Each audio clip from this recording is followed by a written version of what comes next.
This summer just flew by, and the 2024 Olympics wrapped up a couple months ago is all. And you know, that moment going to the relay races when the first runner is on the blocks and the gun fires and they give it their all. They're sprinting with everything they've got.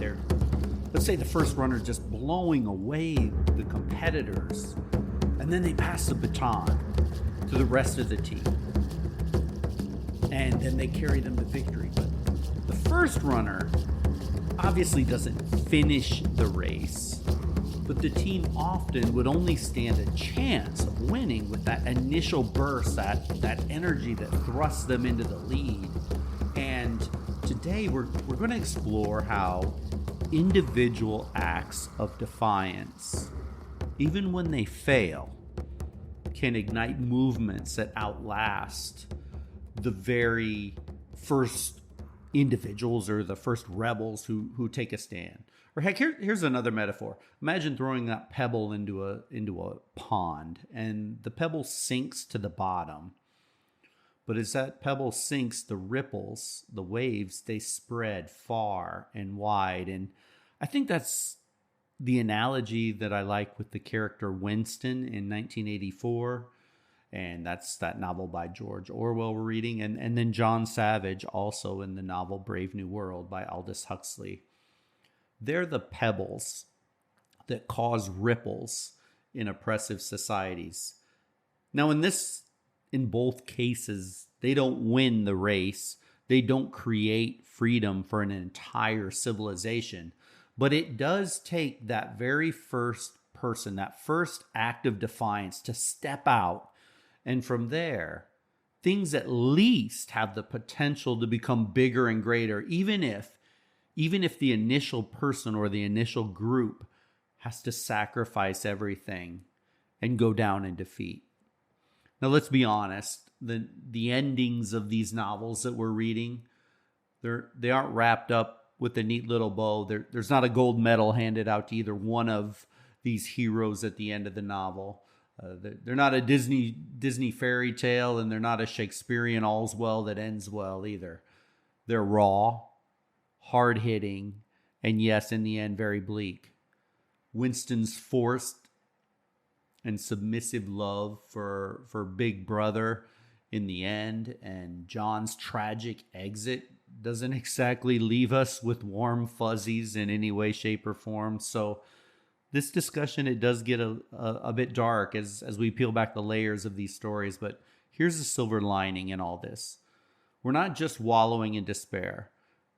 As we read through this, we can uncover nuggets of hope and potential for our own lives by dissecting these tales of failed rebellions. Because even in the worlds that seem devoid of hope, like ours often feel today, understanding these narratives and what these heroes stand for, they empower us. It shows us that awareness is the first step towards making change. So while Winston and John may not have triumphed and won victory, their stories serve as a cautionary tale. And oddly enough, they guide us through the murky waters of modern life. Think of them like that first runner in a relay. They take off fast, and although they're going to collapse and lose in the end, they do, in fact, intellectually pass that baton to us to carry forward. So today, first of all, welcome to everyone who's new here, or welcome back to all of those that have been listening in on our Echoes of Tyranny series, where we are analyzing dystopian literature and how it manifests itself in our world. And today we'll dive deep into Winston's ill-fated fight against a regime that wants to control even the very thoughts inside of his head. And we'll dissect John the Savage's tragic stand against a society that's basically traded in humanity for ease and comfort. And here's the kicker, as usual. We're going to connect their stories to our world today, which is always, does it mean to me? What's the so what moment? Because let's face it, you don't need to stage a coup or sacrifice yourself at the altar of the ministry of love to make a difference. Sometimes rebellion is as simple as thinking for yourself in a world that prefers you don't. So let's get started. Before we get going, let's reset where we are in the novel and talking at first about the novel 1984. And remember, inside of the show notes, check out where we are in the reading and read along and study in detail with me if you want to maximize what you can take from these discussions in this podcast. That's where the real value is. It's not in me talking to you. It's you reading and thinking and coming up with your own ideas that can go along with everything I'm saying. Or maybe, heck, you might even contradict what I'm saying. You may not even believe it, but the key thing is take full advantage of it. But if you haven't been reading along, here's a quick summary of where we're at so far in 1984. So, in Orwell's 1984, we've reached a very critical point at this part, which is in the novel, which is part 3, chapter 4, by the way. And, Winston's rebellion, it began with small, almost laughably basic acts. He was writing in a secret journal, and he wrote down the words, 4 simple words, down with Big Brother. I mean, not exactly planting a flag outside of rebellion and trying to rally people to overthrow the government, but not exactly subtle either. I mean, it's pretty profound what he said. And then he secretly hooks up with a woman. Her name's Julia.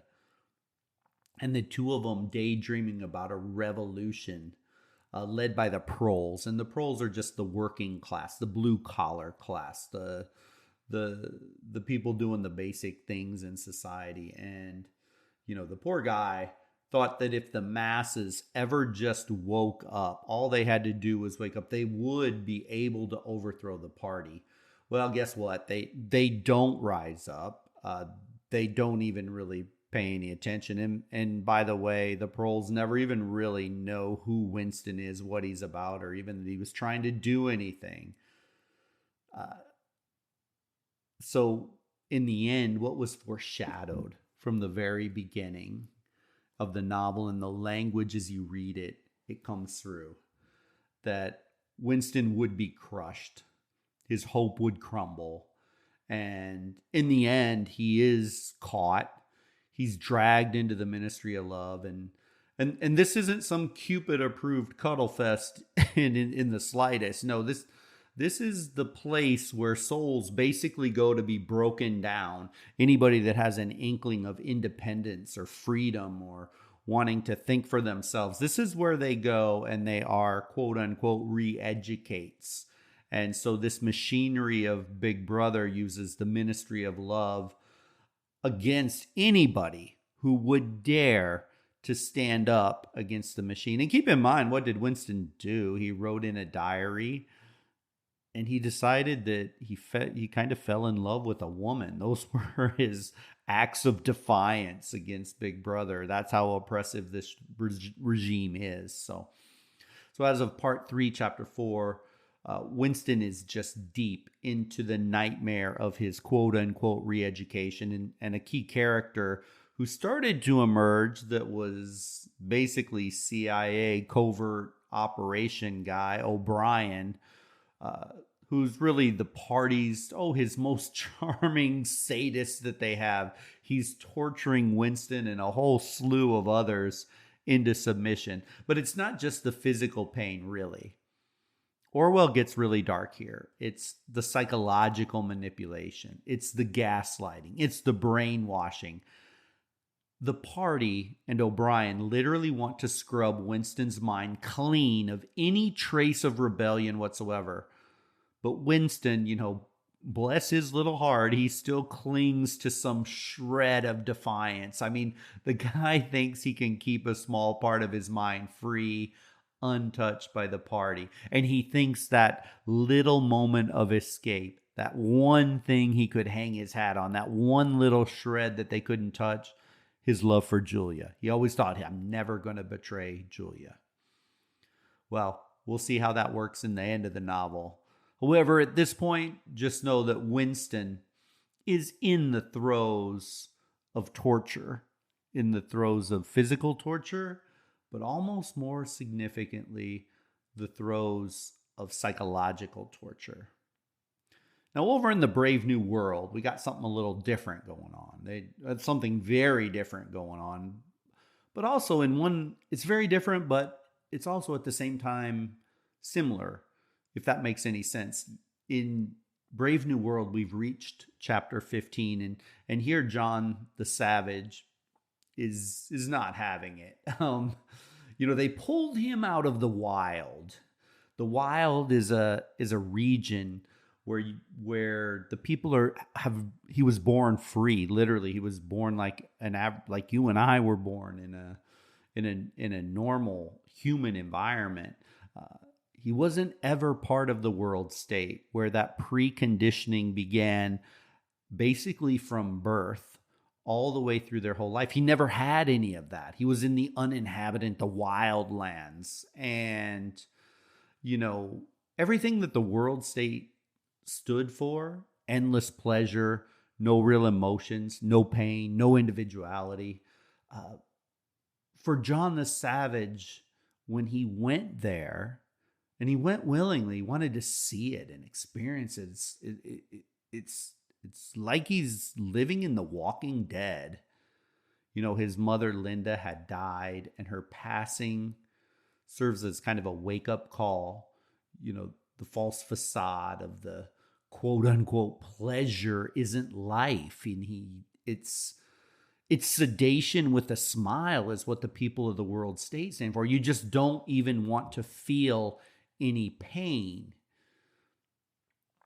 It's like everyone's on some sort of a permanent Instagram vacation, and it's all filters. It's no substance. It's like eating a donut. It's all sugary pleasure, no nutritional substance, and eating those beautiful little circles of sugar nonstop all the time. I mean, eventually that's going to lead you to being 200 plus pounds overweight, and it's going to lead to dying. And quite frankly, what John, as he sees this lifestyle, this experience of consumerism and drugs and sexual orgies, he wants out of it. He wants out of it now. And so what does he do? Tries to spark a rebellion, of course, and he storms into the hospital where his mother died. He sees the Soma distribution. Remember those little state-approved drugs that keep everyone happy and docile all the time? And he just flips out. He starts tossing pills out the window like a maniac. He's screaming things like, "You get freedom, you get freedom." But guess what? Nobody wants it. The people look at John like he's crazy. And his rebellion, if you can even call it that, is just an epic flop. It's an epic flop because the people, they don't want to be free. They don't want to experience pains and hardships and freedom and that. They just want to be comfortable. Comfortable is where they want to live. And he sees this. And he's not done yet, though. His final act of rebellion, well, it's very, very dramatic, but we're going to hold off on that for now because we'll save that for our last episode and the resolution of what John does and what happens to Winston in the end. But spoiler alert, it isn't rainbows and ponies, and it's not happy for sure. So, this podcast is all about resistance and rebellion. Resistance and rebellion against seemingly unstoppable machines of power, corruption, manipulation. And so I want to return again to Winston and Julia. If we set the stage and, we know that Winston was keeping a diary. We know that he believed in this optimistic hope that the masses could rise up. And we know that he got in relationship with Julia. And I think this is an aspect of this novel I want to linger on here at this point. It's not just a steamy affair. in some dystopian hellscape. It's something deeper. It's something raw. It's like this personal rebellion, a middle finger held up to the world, trying to strip away every last ounce of humanity. And honestly, doesn't that hit a little bit too close to home today? You know, we live in an age where we're supposedly more connected than ever. We have social media, we have text messages, we have FaceTime, you name it. You know, being connected is in your pocket. It's buzzing away all day, every day. But weirdly, so many young adults are feeling lonelier than ever, like really lonely. The numbers are wild. Studies showing 44% of young adults, people in their prime, the prime age of socialization, 18 to 29, feel like they don't even matter to anyone. Isn't that scary? We need to stop when we see our young people around and try and connect with them. But a third of them report feeling straight up lonely regularly. Our young adults in the prime of their lives don't have basic human relationships. And you know, Winston, and a big piece of his rebellion was just wanting to have a basic human relationship. Because here's the thing. It's not just about having enough friends to go grab a beer with on a Friday night. It's deeper. It's about the loss of real, meaningful connection. That thing where you actually feel seen and heard and appreciated by another person. Not just replied to with a double tap thumbs up on a screen. And weirdly, that's what Winston and Julia were after above all else. Their affair wasn't just an act of political defiance, although it was that. It was an emotional rebellion. They were trying to carve out some space to feel real, to feel human in a world that was doing everything in its power to dehumanize them. And we're seeing something similar today. Young adults swimming in a sea of endless digital communication, but drowning in a lack of real face-to-face intimacy. It's this bizarre phenomena of virtual isolation, you know, where you're surrounded by hundreds of people online, but somehow you feel completely alone. And what's even more alarming is that what this loneliness does to us physically and mentally, it's not just some abstract feeling. Loneliness is literally killing people. No joke. Loneliness has been linked to higher rates of depression, anxiety, even serious health problems like heart disease. Get this, being chronically lonely can increase your risk of premature death by 50%. Sounds astounding, sounds crazy, but it's almost as bad as smoking. And if that doesn't make you want to call up an old friend just to hear their voice, I don't know what will. But here's the crux of it. Winston and Julia's relationship wasn't just about breaking the party rules. It was about fighting to feel something real, wanting to feel something tangible in a world that was designed to control them so much as humans as to make them numb to any type of a relationship. And that's precisely what a lot of people are dealing with today. We're craving those deep, authentic connections in a society that is increasingly stripping them away. Their struggle, Winston and Julia's, it's of course it's fictional, but it's also painfully familiar and real in our world today. We all want to feel alive. The question is, in a world that's constantly trying to disconnect us, how do we fight for it? But Winston's real battle begins in part 3. Winston and Julia captured, as I talked about. In fact, the entire time the two thought they were evading Big Brother, they were actually basically under surveillance. They were sheep to the slaughter almost from the jump. They didn't stand a chance, is the message everywhere in this novel. These two didn't stand a chance. The torture is bad. I mean, it's worse than bad. It's unimaginable. But the real kicker, O'Brien, that enforcer, doesn't just want Winston to suffer. He wants him to believe. And what does he want him to believe? He wants him to believe only, solely, completely in the party. See, the party doesn't settle for just controlling a person's behavior. They want the mind, and they want all of it. As O'Brien actually says in the novel, quote, "We do not merely destroy our enemies, we change them," end quote. The torture won't end until 100% submission is achieved. O'Brien doesn't just want to physically or intellectually mold Winston into compliance. He wants his soul, his very essence, to comply. And he's either going to do it or he is going to die.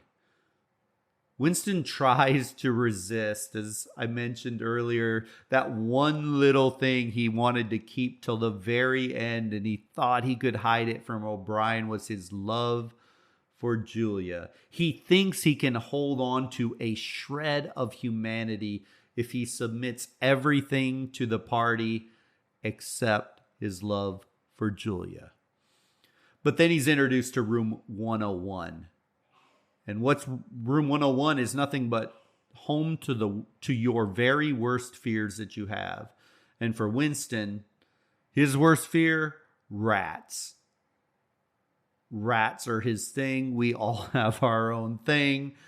But for Winston, it's rats. And the party knows this because, well, the party knows everything. So basically, O'Brien puts a cage over the top of Winston's head. And they threaten him that you're going to give in completely to us, or I'm going to put these starving rats inside the cage over the top of your head. And that's all it takes. Literally, that's all it takes. And Winston breaks. And he screams, "Do it to Julia, not me. Do it to Julia, not me." And just like that quickly, that one fear of wearing a cage over your head with starving, rabid rats, Winston's rebellion is over. His last piece of defiance, his love for Julia, he betrayed it. In the end, Winston is in quote unquote cured. He loves Big Brother. And it's over. Orwell is ruthless in showing us how rebellion, true lasting rebellion, is almost impossible when the system controls everything, including your thoughts. Now, on a much more happy note, well, actually not really a much happier note, let's switch gears and let's look at John the Savage from Brave New World. And his rebellion is complicated. Winston's fight is against oppression. John's fight is against comfort. The world state in Brave New World doesn't suppress its citizens with fear and violence or fear of throwing rats inside a cage on your head. Oh, no. It keeps them placid with pleasure. It's a world where pain is non-existent, where suffering has been eradicated, and where people are so hopped up on soma and instant gratification that they wouldn't know a deep emotion if it slapped them across the face. John's rebellion begins with revulsion. He comes from the wild part of the world. He wasn't raised where his mind was completely numbed out from birth. He was grown up like a regular human being. He sees how shallow this world is. And quite frankly, it just disgusts him. Then to compound things, his mother dies. And her death strips away the last bit of restraint he has.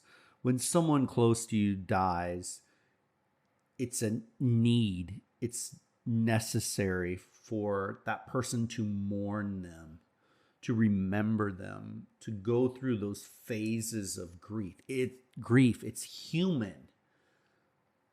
But in the world state, you don't need that. You just take a drug and it all goes away. And, in the end, her death and how the world state wanted him to deal with it, it It laid him bare.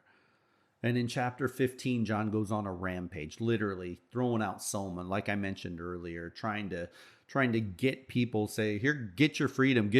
But no one's listening to him. They just want their Soma fix. They just want to be happy. They just want to be content. They just want life easy. The people are so entrenched in the system, they can't even recognize or empathize with raw, real emotions. And that scene and John's rebellion, I mean, it cuts deep when you think about it. John's rampage against Soma in the novel, that's not just a wild tantrum. It's a protest. It's a rejection of this culture. And it's a culture of comfort and pleasure and keeping people numbed out of on superficial happiness. Sound familiar? Do we have any of that going on in our world today? Of course we do. John, in essence, is screaming, wake up, people, wake up. You're missing life. You're missing everything that is important in living. Look, we live in a time of ridiculous material abundance. I know we love to rant, rave on Twitter and Facebook about how rough and hard life is. But if you compare the United States to almost anywhere on the planet Earth, we've got such a comfort gap that we can't even appreciate it. We have entertainment streaming 24/7. I mean, you name it. We've got Netflix subscriptions. We've got Amazon. I can order something in the morning and have it at my door within 4 or 5 hours now. It's insane how easy everything is. But life, it's not just about your Netflix subscription. It's something more profound. We're trading our ability to face real issues for the easy option of just staying comfortable. It's like we're all being sedated, not necessarily with Soma, like the novel Brave New World, but with endless distractions and material comfort. Here's the thing. Every day we're bombed with news about social injustice. You open Twitter or X, whatever it's called now, and your feed is overflowing with outrage, political scandals, environmental crisis, wars, and we know this stuff matters. Studies like one in 2024 from the World Economic Forum show that young people in wealthy societies are super aware of the world's problems. But here's the kicker. Most of that awareness just ends with a repost, a hashtag, a hot take online, and then nothing. Nothing. It's what psychologists are calling a comfort addiction. Basically, people are addicted to their own little bubble of well-being. They'll tweet about systemic injustice, sure, but when it comes time to actually do something about it, show up at a protest, vote, make real change, they don't want to be bothered with it. Suddenly, Netflix looks more inviting. And I get it, because comfort is seductive. It's easy to stay in your lane when you've got creature comforts at every turn. But think about it. That is Huxley's world in Brave New World. And, we can read about that and say, oh, those superficial, materialistic, comfort-driven little zombies. But how different is that really from the United States of America and, I guess, much of the industrialized West in 2024? But that brings us back to John in Brave New World. So here he is. His attempt to wake people up, to drag them out of their chemically induced haze, is met with a big fat shrug. Why? Why? Because they're too absorbed in their own pleasure. They're too locked in their easy happiness. They have everything they need. Why would they discomfort themselves? Cause problems for themselves? Why would they even want to realize they're being oppressed to begin with when life is just, okay, pretty easy? And let's be honest, that's kind of what's happening today. Take the US, for example. We have access to more wealth, more resources, more entertainment than at any time in human history, and yet many people are more interested in their comfort than in fighting for the kind of change that really matters. Safety, financial security, staying within the boundaries of their lanes or their own happiness. Real change, real hardcore personal change. That's uncomfortable. Can't be solved with a pill. Can't be solved with going shopping. That takes sustained, real effort. And frankly, it's messy. And people, they don't want to be bothered with it. But we need to ask ourselves, are we just chasing comfort at the cost of our own humanity? Are we so focused on maintaining our personal happiness that we're ignoring the world's very real, very urgent problems or our own personal passions and interests? Are we just sacrificing it and throwing it away to take the quote-unquote safe route? See, John's rebellion in Brave New World, it's a wake-up call, really. And honestly, it's one we desperately need to hear today, because while we're zoning out in our comfort bubbles, the world is burning. Our inside, you might have things that you want to accomplish, things you want to do, things that you know are wrong. And our political powers are just slowly, methodically taking more and more and more from us every day, and yet we do nothing. So here's the challenge. How do we break free from our modern day soma, from this addiction to comfort, and start confronting the issues that matter? How do we stop being passive spectators in a world that needs us to be active participants? That's the question we'll grapple with. But, however, John's frustration grows and grows after he's rejected by society, and eventually he just retreats after he tries to wake people up and they just flat out refuse him straight up. He escapes to a lighthouse, and he's hoping at least here he can escape that suffocating grip of the world state. And he actually is whipping himself. He's fasting. He's praying. He's trying to cleanse himself of the society's poison, just trying to feel something real, to feel pain, to feel discomfort and hardship, and just to feel the passion of things through prayer. And, even in isolation, though, he can't escape.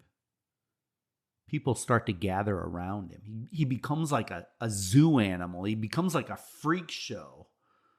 I mean, talk about the ultimate insult. People start filming him while he's whipping himself, turning him into a laughingstock and a media spectacle. Ultimately, John is just so overwhelmed by guilt of what he was becoming and the desire that he had for change, knowing, and the impossibility of staying true to his beliefs in this world, in this world state. He gives into temptation momentarily and participates in an orgy. Takes the drugs, has sex, does what everybody else is doing in this world state. And, the weight of his failure ultimately is going to crush him. And that final demise is going to be discussed as we wrap up this series. So what do we do with these failed rebellions? What do we do with it? Winston fails. John fails. I mean, that's pretty bleak, right? But here's the thing. We don't live in the novel 1984, nor do we live in Brave New World, at least yet. And let's pray we never do. However, to pretend like we don't need to resist against many political, cultural, societal evils, that is naively innocent. We need, in our own way, to perform acts of resistance. Rebellion isn't just possible, it's necessary. But here's the thing, it doesn't have to be grandiose. You don't need to throw Soma out the window or take on Big Brother to make a difference. Small acts of resistance done consistently in your life can challenge the systems of control in our world today. Confucius, he was a fantastic Chinese philosopher. And I know I did a podcast on Confucius a long time ago when we were looking at some of the wisdom literature series. And he lived around 551 to 479 BC. He had this brilliantly simple roadmap for how to fix the world. And honestly, we can use a bit of Confucian wisdom these days. He said, quote, "To put the world right in order, we must first put the nation in order. But to put the nation in order, we must first put the family in order. But before you can put the family in order, we must first cultivate our personal life. We must first set our hearts right," end quote. Now let's break that down, because there's a lot packed in there. Basically, Confucius is saying, hey, if you want to change the world, start with cleaning up your own mess first. It's like the original get your house in order advice, but on steroids. He's laying out this ripple effect where your personal development, your everyday habits, your everyday thoughts, your everyday kindness, your everyday discipline, it cascades out from there. And if you do it well and right over a long enough period of time, it will change your family. And then your family's family. And that ultimately is going to change the community that you live in. And then if you change all the little communities, all of a sudden they group together and you can change the nation, and bam, eventually the world. Think of it like this. You can't expect to save the planet if you can't even save yourself from hitting the snooze button 12 times in the morning.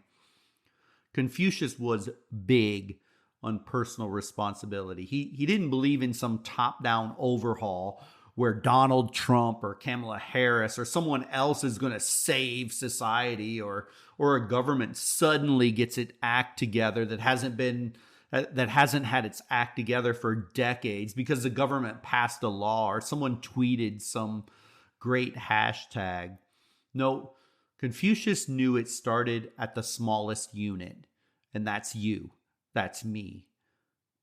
If you and I get our heart in the right place, we start showing up better for the people around us, your family life gets better.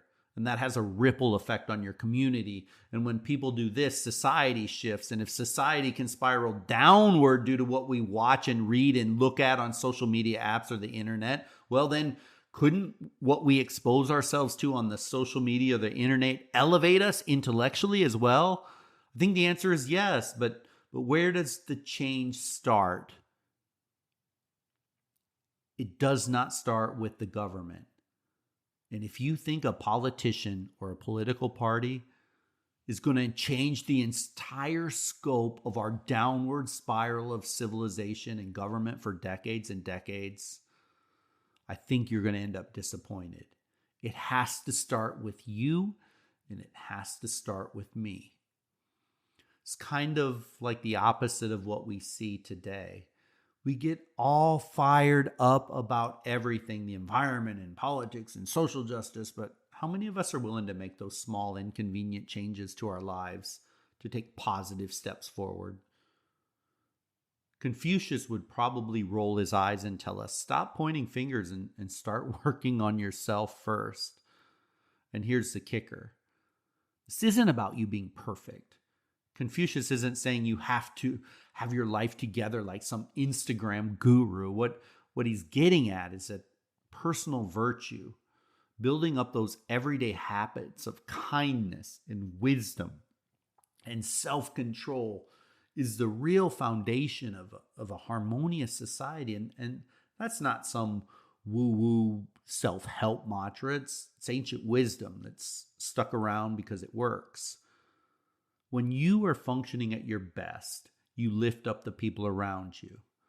Become the rock for your family, the example for your friends. And then slowly that energy radiates outward. It's like a moral domino effect, but it starts with you standing up straight and handling your own business versus worrying about somebody else's business all the time.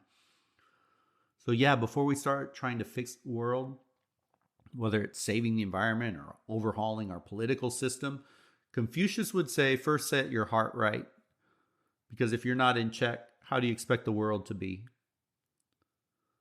This all sounds great, right? But how in the world do we do that? How do we, quote unquote, rebel against a machine that seemingly wants us dumb, apathetic, and wants to control our entire lives? So, I mean, here's just some ideas that I think everybody can do. And I talk to my students about doing these kind of things.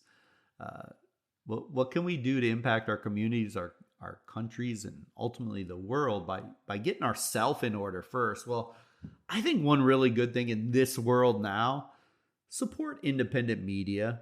We all get news. And if you're getting all your news from the mainstream outlets, you're probably missing half the story. Not always, but many times. I mean, large media corporations often tied to our government or our corporate interests, which means they won't bite the hand that feeds them. Independent media like Democracy Now!, ProPublica, Intercept, there's all kinds of them out there. They focus on in-depth investigative journalism without corporate bias, without political bias, and subscribe to their newsletters, support them whenever you can, but don't just passively read the news that they spoon feed to you like a baby. Engage with it. When you see a story that angers or inspires you, ask yourself who benefits from this situation, what can be done to fix it, then share those stories with others, talk to other people about it, even when you don't agree with them. See, you're helping people see things they might not even realize are happening by just engaging in those things. Another thing, civil disobedience. And I mean, sometimes you have to take to the streets. Peaceful protest, civil disobedience, grassroots activism can shift culture. Support causes that you believe in. Don't let other people do it, because if you always are deferring to others, your voice gets silenced. No matter what your thing is, maybe it's school, maybe it's the local school board, maybe it's local politics, maybe it's local whatever form of government that you want. Just get involved in that. And then having a strong local community. Corporations and governments, a lot of times they rely on our isolation, where they can feed us stuff from afar. The way that you and I and society can fight back is building strong local communities. Support your local businesses. Grow your own food even, or buy from local growers. Share your resources. Just small little acts like this can make a big difference. But for me in the end, and those of you that listen to my podcast, you know what I'm about. Because really the main thing for me is your education and how you educate yourself. So I am so big on knowledge being the best weapon, period. And here's the thing, it's not just about knowing a lot of stuff. It's about understanding how the world works, why things are the way they are, and how power structures have been set up to keep us in line. The more you understand the system, the more effectively you can fight it. So let's break down some actionable steps. Read books that challenge the status quo. The first step in educating yourself is to consume media that isn't designed to keep you comfortable. These two books that we've been discussing over this series that we're on right now, it pulls you out of the comfort zone. They're not happy romantic comedy Disney movies or Disney storylines. The thing is, they're there to make you think. And think of works like Naomi Klein's No Logo, which explores how corporations have taken over culture and politics, or Michelle Alexander's The New Jim Crow, which dives deep into how the prison industrial complex has disproportionately affected African Americans. But it's not just about political or social theory. Literature is such a powerful tool. Orwell's 84, Huxley's Brave New World, which I hope you're reading along. They don't just describe dystopian futures. They give you tools to see how these systems creep into our present. Take notes while you read and highlight passages that resonate and ask yourself, how is this happening right now? Does this relate to what's going on? What can I do about it? Another one, watch documentaries and films with a purpose. I love good, silly shows where I can just kind of zone out and watch for fun, but it's also important to take in other things. There are countless documentaries that educate you, that expose corruption, look at corporate greed, environmental destruction. Films like The Social Dilemma make it clear how social media giants manipulate our attention for profit. And while the 13th shows systematic exploitation of Black Americans through incarceration, don't stop at watching. Talk about it. Start discussions with friends or families. You can find all kinds of groups for all of these great documentaries. Organize a night to watch with other people. Ask tough questions. What can we do to fix this? How can we hold these companies accountable? Engage in conversations that matter. I mean, this one's huge. We spend so much time talking about trivial stuff, sports scores, celebrity gossip, or whatever this latest social media trend is. But real rebellion often starts with conversation. Push yourself. Ask yourself, when was the last time you sat down with someone and really dug deep into a topic, any topic that really mattered? Start conversations about the economy, the environment, whatever. But as this is key, don't be preachy. Instead, ask questions. Listen. For example, instead of saying big corporations are destroying the planet, you could start with, hey, have you ever thought about why companies don't take more responsibility for their environmental impact? Open doors to dialogue rather than shutting down doors. It's really hard in our world, especially in this hyper tense political environment, to just talk about any given important topic, because both the Democrats and the Republicans have made it toxic for anybody to disagree with any of the main storylines. Do not let them do that to you. Do not let them control your mind on every topic. Do not let yourself think that when someone mentions a topic, it's like, oh, you must be a Democrat. Oh, you're a liberal. Don't let your mind go there. That's where the forces and powers want you to be. That's 1984 style control of your thoughts. So don't be afraid to listen and hear things that you don't necessarily agree with, because it will expand your mind. Learn how the system works. I mean, might sound kind of boring, but trust me, understanding how the political and economic systems work is vital if you want to change anything. Our financial literacy in this country is atrocious. It's atrocious. We do not have basic financial literacy. Political understanding, how the machine works, how they manipulate people to convince them to take one side or the other. I mean, these systems of power are complex, and they're complex by design, and they're meant to confuse you and keep you questioning them. The more you understand how they function, the better equipped you are to challenge them. Another one, take online courses, attend lectures. Education should not stop when you leave school. Countless free resources online where you can learn about history, politics, philosophy, and more. Check out sites like edX or Coursera or Udemy for courses on just about any kind of topic you could ever dream of. Not only are these courses going to broaden your understanding, they're going to expand your intellect. They're going to help you connect dots between different issues. Attend local lectures. Most people somewhere have either a large or small college around. Attend lectures and seminars and events. They bring people together to think and talk and create and understand things. Encourage critical thinking. The ultimate goal isn't just to give people information. It's to encourage them to think for themselves. When you share ideas or start discussions, don't just tell people what to believe. Ask questions that encourage them to question their own beliefs. It's one of the hardest things to do.